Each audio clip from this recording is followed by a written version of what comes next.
இந்த சேனலை தொடர்ந்து நடத்த உதவி செய்ய நினைப்பவர்கள் உதவி செய்யலாம். வணக்கம். தேர்தல் ஆணையத்தினுடைய கதையை ஒட்டுமொத்தமாக முடித்து வைத்திருக்கிறது மதிப்புக்குரிய உச்சநீதிமன்றம். அதுவும் 2 நாளைக்கு முன்னாடி நீங்கள்லாம் தொலைக்காட்சியில் பார்த்துருப்பீங்க. நாடு முழுவதும் எஸ்ஐஆர் எடுப்பதற்கு தேர்தல் ஆணையம் தயாராகிவிட்டது அப்படின்னு அவங்க சொன்ன நேரத்தில் தான் உச்சநீதிமன்றம் இன்றைக்கு தலையிட்டு மிக முக்கியமான ஒரு அதிரடி உத்தரவை பிறப்பித்திருக்கிறது. அதாவது தேர்தல் ஆணையத்தினுடைய அதிகாரத்தையே பறிக்கக்கூடிய அளவிற்கான ஒரு மிக முக்கியமான உத்தரவை மதிப்புக்குரிய உச்சநீதிமன்றம் இன்றைக்கு பிறப்பித்திருக்கிறது. உங்களுக்கு நல்லா தெரியும், மேற்கு வங்கத்தில் மம்தா பானர்ஜிக்கும் அங்கு தேர்தல் ஆணையத்திற்கும் இடையே என்ன மாதிரியான பனிப்போர் நடந்துட்டு இருக்கு அப்படிங்கிறது நமக்கு தெரியும். அங்கு ஏறத்தாழ 1 கோடிக்கும் அதிகமான மக்கள் எஸ்ஐஆருக்கு பிறகு நீக்கம் செய்யப்பட்டிருக்கிறார்கள்.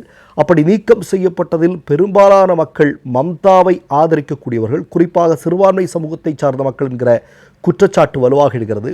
எஸ்ஐஆர் சரியாக நடக்கவில்லை என்பதை காரணம் காட்டி மம்தா பானர்ஜி அவர்களே தனியாக உச்சநீதிமன்றத்தில், இந்திய வரலாற்றில் இதுவரையிலும் நிகழாத ஒரு சம்பவம், தனி மனிதனாக சுப்ரீம் கோர்ட்டில் போய் ஒரு மாநிலத்தினுடைய முதல்வரே தேர்தல் ஆணையத்தினுடைய இந்த பல்வேறு மோசடிகளை அம்பலப்படுத்தி இருக்கக்கூடிய காட்சியை நாம் பார்த்தோம். அது தொடர்பாகத்தான் மதிப்புக்குரிய உச்சநீதிமன்றம் சில மிக முக்கியமான முடிவுகளை எடுத்திருக்கிறார்கள். அவர்கள் நேற்றைய தினம் என்ன சொல்லியிருக்கிறாங்க அப்படின்னா, எஸ்ஐஆர் பணிகளை குறித்த காலத்தில் முடிக்கப்படாவிட்டால் கடுமையான ஜனநாயக சிக்கல்களை இது உருவாக்கும்.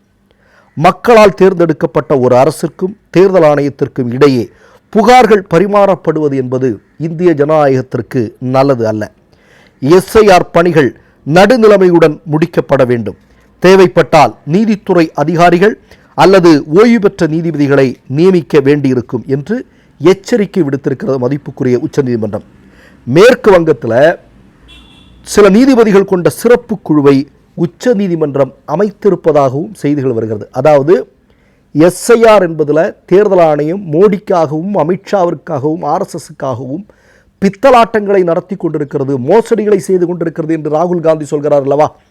அந்த மோசடி மேற்கு வங்கத்தில் ரொம்ப ஆழமாக நடந்து கொண்டிருக்கிறது அப்படின்னு மம்தா குற்றச்சாட்டு வைக்கிறார்கள் அல்லவா. அதனால் அது இந்த நீதிபதிகள் கொண்ட ஒரு குழு தான் இனி அதை பார்க்க போகுது. அது சரிவர நடக்கும், அவர்களுடைய மேற்பார்வையில் தான் இனி நடக்கும் அப்படின்னு சொல்கிறது. அப்போ தேர்தல் ஆணையத்தினுடைய அதிகாரம், தேர்தல் ஆணையத்தினுடைய பல்ல உச்ச நீதிமன்றம் புடுங்கியிருக்கு இல்லையா. அப்போ நான் என்ன சொல்கிறேன் அப்படின்னா, உச்ச நீதிமன்றத்திற்கு தெரிகிறது இந்த தேர்தல் ஆணையம் என்பது யாருக்காக வேலை செய்து கொண்டிருக்கிறது அப்படிங்கிறது. இப்போ நீங்கள் பாருங்களேன், இதுக்கு முன்னாடி இந்தியாவில் இது மாதிரியான சிறப்பு திருத்த பட்டியல் தயாரிப்பு பணிகள் நடந்திருக்கிறது, பல பேருடைய ஆட்சியில் நடந்திருக்கு. இப்போது எல்லாமே எந்த மாநில கட்சிகளாவது முரண்டு பிடித்திருக்கிறதா? ஒன்றியத்தில் ஒரு கட்சி ஆட்சியில் இருக்கிறது, மாநிலத்தில் வேறு கட்சி. இந்த மாதிரியான எஸ்ஐஆர் பணிகள் நடக்குது அப்படின்னா ஏதாவது மாநில கட்சிகள் முரண்டு பிடித்திருக்கிறதா? அல்லது அன்றைக்கு ஆட்சி செய்து கொண்டிருந்த, ஒன்றியத்தில் ஆட்சி செய்திருந்த காங்கிரஸ் கட்சிக்கு எதிராகவோ அல்லது மற்ற கட்சிகளுக்கு எதிராகவோ மாநில கட்சிகள் போராட்டத்தில் ஈடுபட்டதுண்டா? இல்லை.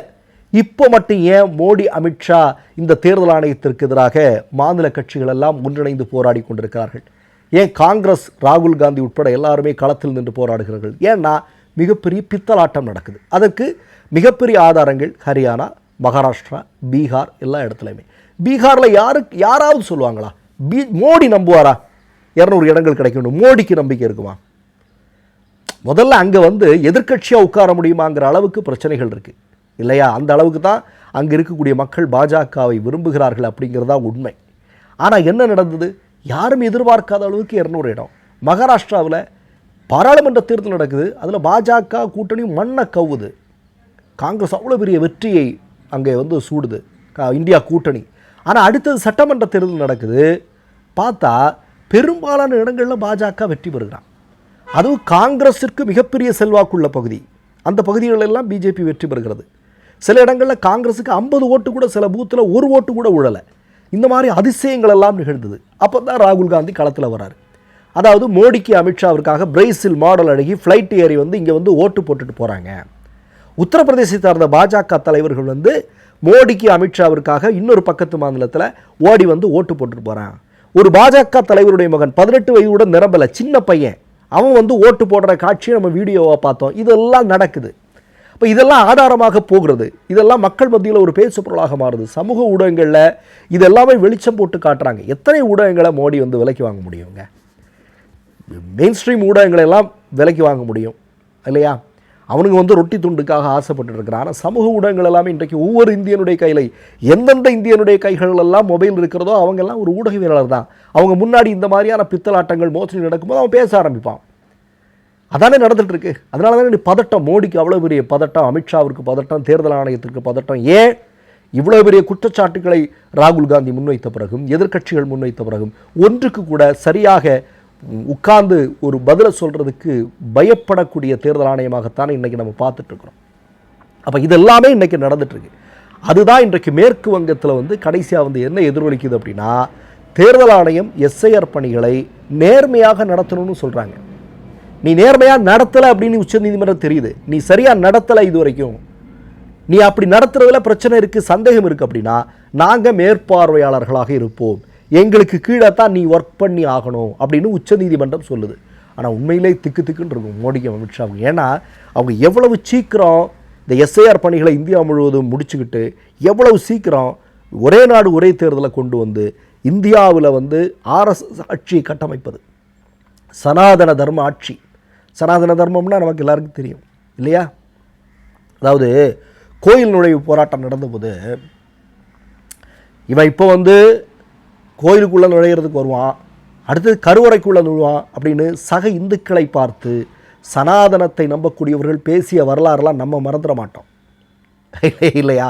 இதான் இவர்களுடைய சனாதன தர்மம்.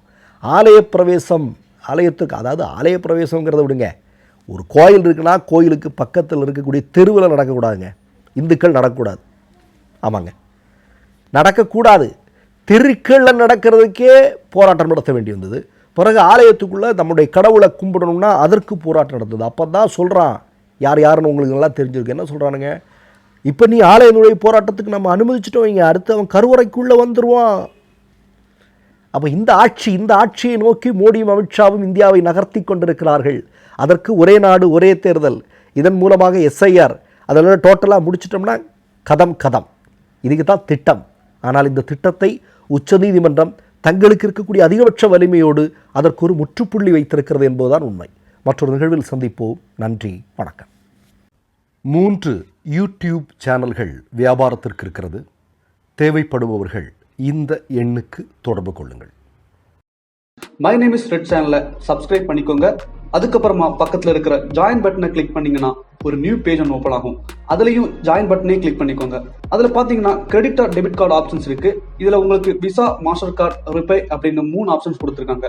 அதுல நீங்க எந்த கார்டு சூஸ் பண்றீங்களோ அந்த கார்டோட நம்பர் என்டர் பண்ணிக்கோங்க. அப்புறமா கார்டோட வேலிடிட்டி மந்த் அண்ட் இயரை டைப் பண்ணிக்கோங்க. அடுத்தபடியா உங்க கார்டோட பின்னால சிவிசி கோடுன்னு சொல்லிட்டு 3 நம்பர்ஸ் கொடுத்துருப்பாங்க. அந்த நம்பரை இதுல என்டர் பண்ணிக்கோங்க. அப்புறமா அட்ரஸ் அண்ட் இன்ஃபர்மேஷன் என்டர் பண்ணிட்டு பைங்கிற பட்டனை கிளிக் பண்ணிக்கோங்க. ஒருவேளை உங்க கார்டு நம்பர் இன்வாலிட்னு காமிச்சிச்சுன்னா உங்க கார்டுல இன்டர்நேஷனல் யூசேஜை எனேபிள் பண்ணுங்க.